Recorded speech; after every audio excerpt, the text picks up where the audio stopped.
I'm with Deneen Rocco. She is the Dean of Students at the University of Akron here. Hello, Alaina. And so, Deneen, I have a question for you. Okay, go. First off, how is your knowledge of the men's basketball team? Well, I wouldn't say it is great, but I do know a thing or two. Okay, awesome. So, who is the leading active Zip in block shots currently? I'm going to go with Zeke Marshall. That's it. Yes. There's that Zeke guy comes to my mind, but I'm pretty sure it's Kyle Peterson. Oh, yeah? Yeah, Kyle Peterson's my answer. Who is the leading active Zip in block shots? I have no idea. You have no idea? No. Not even a guess? No.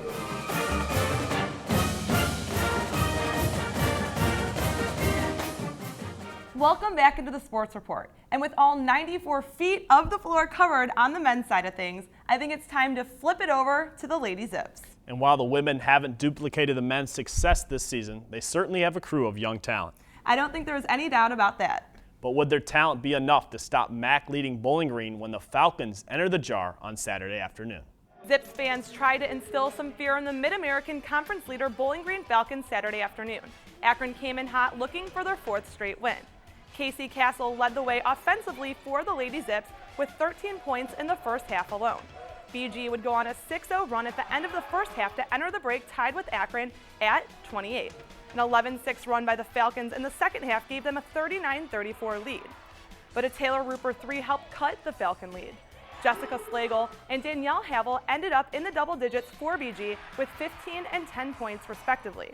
Akron also had 2 players in the double digits, 15 for sophomore point guard Casey Castle and 11 for number 42 Cena King.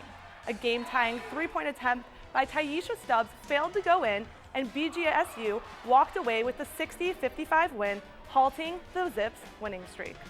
Now after the game, as always, head coach Jody Kess gave her thoughts on her team's performance. Let's dive in. Disappointed that we lost. Obviously, both teams were battling, and it came down to just, possessions and rebounds. I thought we needed to score in the 60s to win because Bowling Green is the top in our conference when it comes to defense. So we knew we needed to score in the 60s, and obviously 55 wasn't enough. I thought the difference was, they got stops when they needed, and we turned the ball over at crucial times. You have to play, one of your better games. We knew we needed that today, and we did not do that, and hopefully we can play a little bit better on Wednesday afternoon.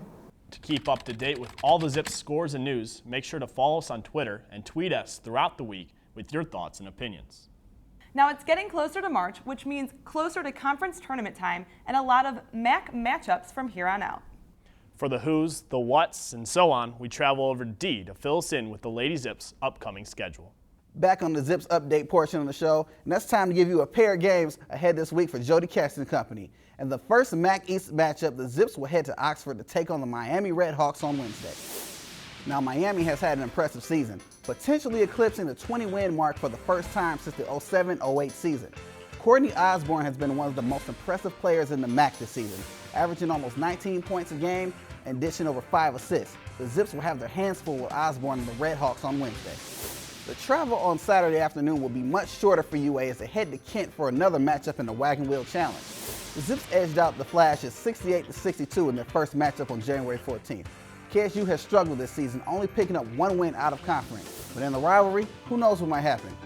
Also, 3 Kent players are averaging around the double-figure mark, so they should have some ladies that can score the basketball. Just like the men, the last week of February will be big in determining the women's seeding in the MAC tournament. Let's see if they can pick up a pair of wins on the road in these 2 tests. Now, it's time again for a little bit of Zips trivia. What current women's basketball player has the most points in a career in an Akron uniform? Keep it locked right here for fan answers and the actual answer coming up after the break.